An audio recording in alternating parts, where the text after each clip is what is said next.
L'année 2018 a été marquée par des événements nationaux d'envergure, témoignant de la crise actuelle que connaît notre pays. Le président Emmanuel Macron propose un grand débat national. Mais derrière cette apparente volonté de concertation, il semble malgré tout maintenir le cap qu'il s'est fixé depuis son élection. Où en sommes-nous des discussions concernant les problèmes fondamentaux de notre société, les emplois, les salaires, le pouvoir d'achat, la vie décente, les retraites, etc. Pourquoi envisager des privatisations de structures telles que par exemple Engie et des centrales hydroélectriques? En effet, quelques 150 barrages ont été concernés par un appel à la concurrence du printemps dernier. Une décision passée sous silence. Et pourquoi? Sans parler des privatisations futures, déjà en discussion, mais pour l'heure restées cachées. Emmanuel Macron brade la France, la déleste méthodiquement de tous les pouvoirs qui autrefois faisaient d'elle une grande nation. Des dispositions qui contribueront à laisser le pouvoir décisionnaire et donc toute la latitude aux financiers. Je crains donc que ce grand débat national ne soit qu'un leurre. Cependant, certains politiques semblent vouloir participer à cette mascarade, en l'occurrence notre maire Nathalie Liaison. En effet, nous pouvons nous interroger quant à la sincérité de sa démarche.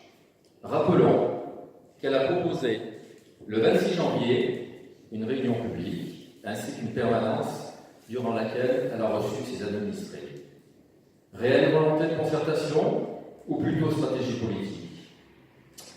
Je pencherai pour la deuxième hypothèse, puisque son ami Didier Guillaume, ancien maire socialiste de Bourg-de-Péage, est actuellement ministre de l'Agriculture du gouvernement Macron. Et la venue du président dans notre cité, qu'en penser? Que dire? Ah si, dans mes lointains aïeux, je suis un petit peu du sang italien, et en Italie, on appellerait ça, peut-être quelqu'un va m'aider, la commedia dell'arte. Voilà. Donc pour ceux qui ne savent pas ce que ça veut dire, je vous invite à aller voir un dictionnaire ou une encyclopédie ou sur Internet, vous comprendrez le site. Au niveau local, l'année 2018 a vu se concrétiser le seul projet du mandat de Nathalie Liaison, à savoir la construction de la maison des associations, qui sera inaugurée ce 2 février. J'ai bien entendu approuver ce projet sur le principe, car il correspondait à un réel besoin pour nos associations et leurs bénévoles. Je souhaite ce soir d'ailleurs leur rendre un hommage sincère et les remercier pour leur investissement.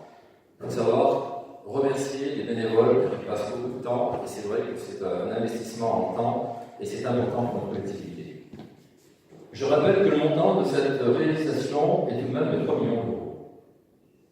Au regard de cet investissement, je déplore quelques incohérences, parmi lesquelles le manque d'aires de stationnement et l'absence d'aménagement permettant de garantir la sécurité aux abords du bâtiment et de se garantir de la vitesse excessive des automobilistes. L'avenue de Mindelheim va devenir une rue particulièrement fréquentée. Or, lors d'une réunion présentant ce projet aux riverains, j'y étais d'ailleurs, ces derniers avaient fait part de leur inquiétude relative à ces deux points, mais leur revendication à ce jour sera restée d'être morte. Je n'ai pas manqué d'interpeller la majorité municipale sur ce point dans le dernier bulletin municipal que vous avez tous trouvé dans votre boîte aux lettres. Mes propos ont visiblement vexé Madame le maire, qui, en réponse, a invité les riverains à visiter les locaux ce soir à 19h. Vous avez tous dû être destinataires d'un flyer intitulé « Ensemble, réinventons notre centre-ville ». C'est bien, je suis le premier à encourager cette initiative. Par contre, la majorité municipale propose un atelier participatif le 9 février sur ce sujet. Je rappelle que ce point était l'une des priorités de notre liste Bourg-de-Péage autrement. Il est regrettable que l'équipe municipale s'interroge en fin de mandat sur l'attractivité et le dynamisme du centre-ville. Premièrement, il est temps de se préoccuper réellement de cette question. Et deuxièmement, cette préoccupation est en contraste avec la politique municipale menée durant toutes ces années, pendant lesquelles la désertification du centre-ville s'est organisée.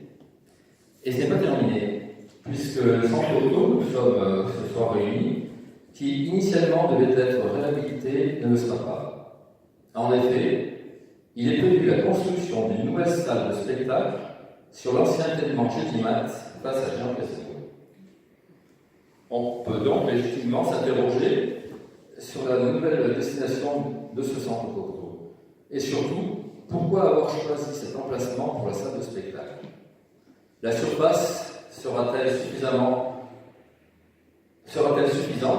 pour accueillir le bâtiment et les parkings? Réellement, je doute de cela. En revanche, cet emplacement pourrait recevoir la maison médicale que nous proposions dans notre programme.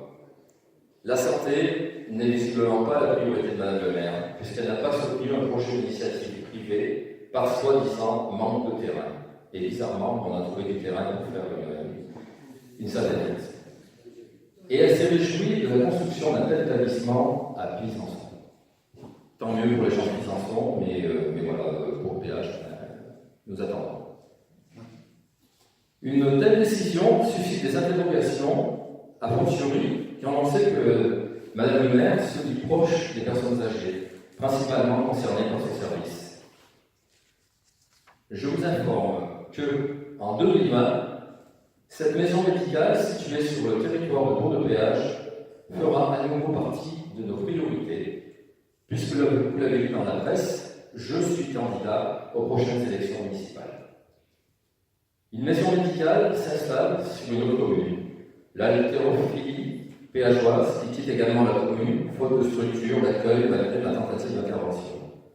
Alors, comment parler de dynamisme d'une ville quand toutes ses composantes se délisent?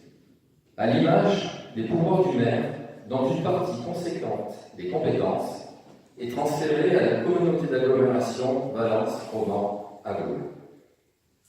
Il semblerait qu'à ce niveau aussi, des incompétences soient à soulever. Ainsi, il n'y a pas très longtemps, j'ai été interpellé par des habitants de Bourg-Péage par la problématique récurrente de l'enlèvement des ordures ménagères. Et je sais que d'autres collègues élus ont été sollicités sur cette même question. En effet, l'AGLO a elle-même transféré la compétence de ce service à Veolia. Les usagers sont de plus en plus insatisfaits de ce prestataire, car la capacité des containers nouvellement installés a été revue à la baisse, comme le nombre de collectes d'ailleurs. En revanche, la redevance est revue à la hausse. Et oui, une situation qui pourtant ne paraît pas gêner le président d'Arnaud. Mais sachez que je suis et je resterai toujours attentif aux sollicitations des péageoises et des péageois.